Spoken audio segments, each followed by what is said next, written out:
Overpricing your home doesn't protect you. It exposes you. It tells buyers something's wrong before they even walk through the door. And most sellers don't realize it until it's too late.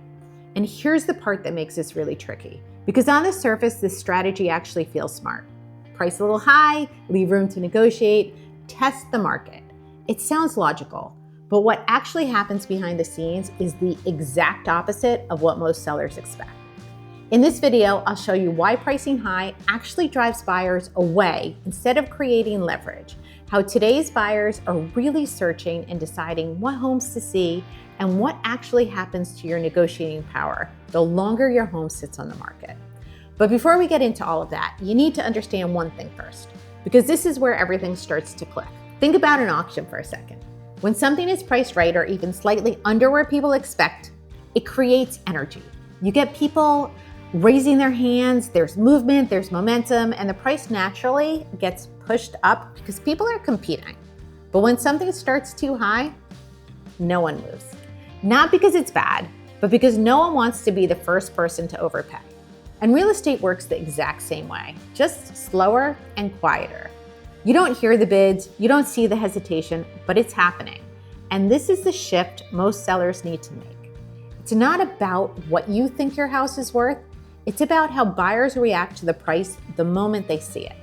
Because in this market, you just don't get multiple chances at pricing. You get one first impression. Now here's where things start to separate. What feels right versus what actually works. Most sellers go into this thinking the same way. Let's price a little high and see what happens. We can always come down later. And at least this way we've got room to negotiate. And listen, on paper that makes sense. It really does. You're trying to protect your number. You don't want to leave money on the table. That's completely reasonable. But here's what actually happens behind the scenes. You're not creating negotiating room. You're cutting off exposure. Because buyers today aren't just casually browsing. They are filtering. Price range, beds, baths, locations, click. And if your home is even slightly outside that range, you don't look expensive. You just don't show up. You're not being compared to other homes. You're not even entering the conversation. And that's the part that most sellers never see. Buyers are looking at everything available within their range. Every option, every price point, they're comparing them side by side. But sellers, you're usually just looking at your own home and maybe a couple others. So there is a disconnect. Buyers have the full picture, sellers are working with a snapshot. And when you price above where the market is actually engaging, you're not just overpriced, you're invisible. Now let's say your home does get seen, because some buyers will stretch their search. Some will click slightly above their range, so yes, you might still get a few eyes on it. But here's the problem.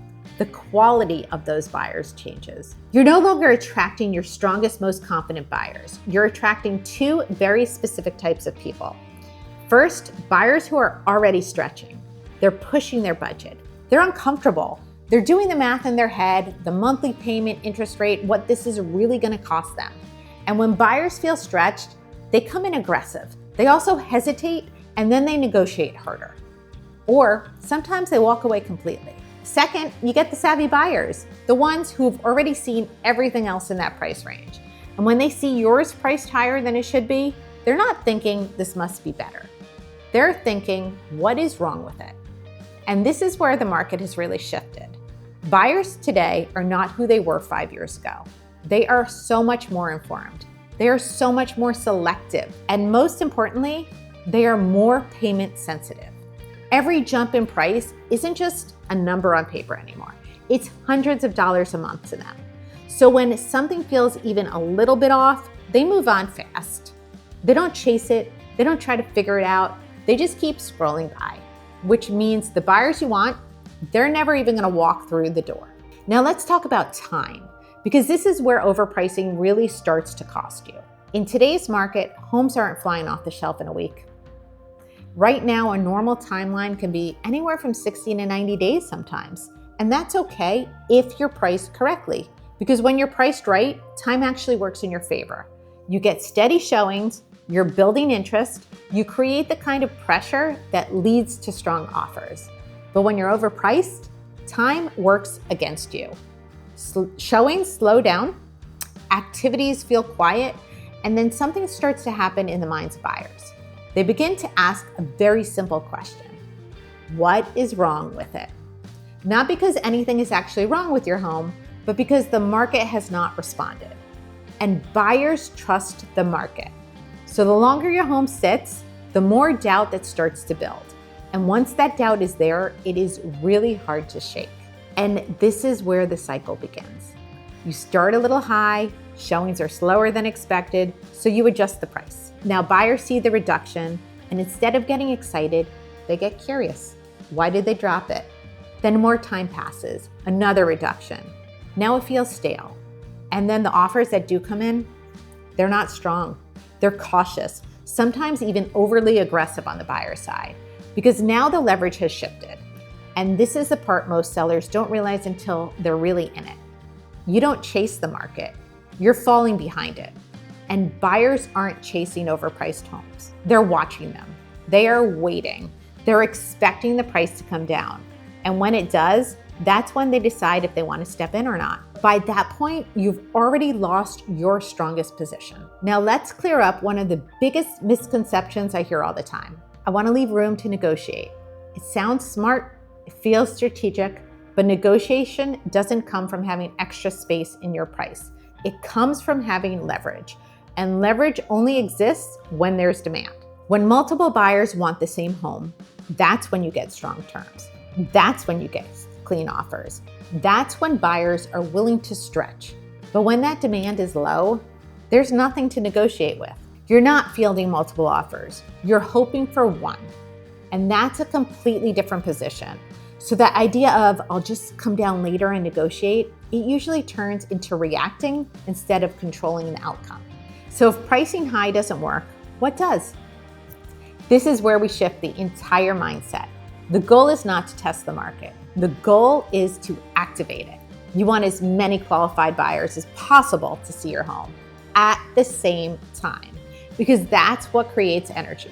That's what creates urgency, and that is what creates competition. Now, this does not mean pricing your home under value. That is not the strategy. The strategy is pricing it correctly from the start, so it lands right where buyers are already paying attention. When that happens, everything changes. You get more eyes, you get more showings, more engagement, and when buyers feel like other people are looking at the same home they are, that's when they move. That's when they make stronger decisions. That's when you win as a seller. And this all ties back to one thing: understanding today's buyer. Because the buyer we're dealing with right now is very different than one from a few years ago. They're more informed. They've seen more homes. They've done more research. And they're feeling every dollar in their monthly payment. So when they come across a home that's priced right, it stands out immediately. And when something feels even slightly off, they don't lean in. They move on. Or worse, they watch it, they save it, and they wait for the price drop that they expect is coming. Buyers don't chase overpriced homes anymore. They track them. And here's the part that really matters, because no two homes are exactly the same. Even in the same neighborhood, even with the same layout, every home has its own positioning, its own buyer pool, and its own strategy. There's a perfect recipe for every house. The key is figuring out what that is before you hit the market. And that's where experience comes in. Because this isn't guesswork. This is reading the market every day, watching buyer behavior, understanding what's getting attention and what's getting ignored, and then positioning your home so it stands out in the right way to the right people at the right time. Because once you understand this, you start to realize it's not just about price. It's about how your home shows up across the board the moment it hits the market. And I can usually tell within about 30 seconds whether a home is going to sell in a week or sit for 3 months. Not because of luck, but because of a few key decisions that were made before it even went live.